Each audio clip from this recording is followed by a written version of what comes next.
Let me, in fact, also open Mr. Andrew Latham into this conversation. Mr. Latham, Donald Trump perhaps is acting out of the premise that, if India doesn't do this, this is going to happen. But the fact of the matter is that India has deep alliances with a number of other countries as well. And if this is the kind of attitude that is going to come from the Americans, India will have no choice but to feel cornered, and it will necessitate some sort of a solution from within. India will have to introspect, and India will come out clean and perhaps more self-dependent, which the Americans may not like again. What do you think is the solution to this friction, this stalemate that Donald Trump has created? For world economies and for India, which is the fastest growing economy in the world?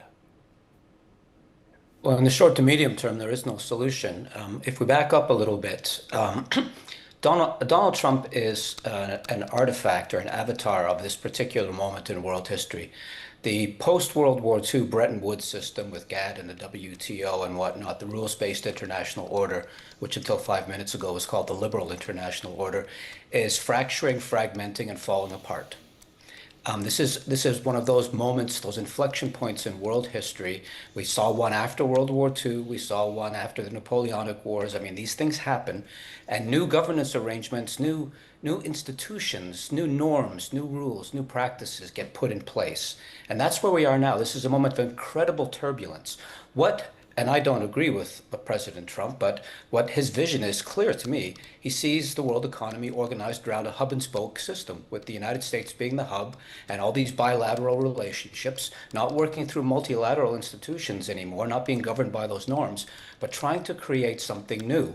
He doesn't have a sufficiently capacious imagination, as did the founders of the Bretton Woods system after World War II, to put in place something which is going to promote peace and harmony and prosperity. He doesn't have that vision.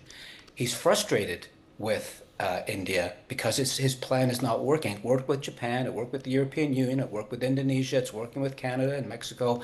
It's not working with Brazil, and it's not working with India, and he's frustrated. And he's throwing a temper tantrum. I don't know how else to characterize it. He's not going to get his way. I think he's finally realized that the internal impediments to a deal in India are sufficiently strong that he's not going to get India to reform its agricultural sector. It's just not going to happen for domestic political reasons. And India has a fallback because India has a long history of multi-alignment. It's happy to do business with Russia, on and off, happy to do business with China, and happy to do business with the United States. It doesn't feel like it's one of the spokes in President Trump's hub and spoke model of how the world economy and geopolitics ought to be organized. And that's just infuriating him.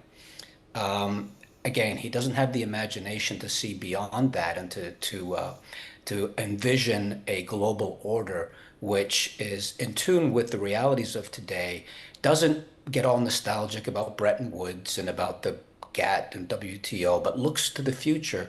He's not capable of that because, as one of your panelists and one of my colleagues pointed out, he is at heart a real estate mogul, and he's very transactional. And this transaction is going south, pear-shaped if you prefer, and he's throwing a tantrum in response.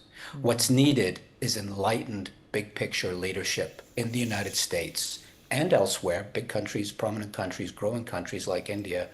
And unfortunately, we're not seeing that. We're seeing global leaders hunkering down, not visioning up.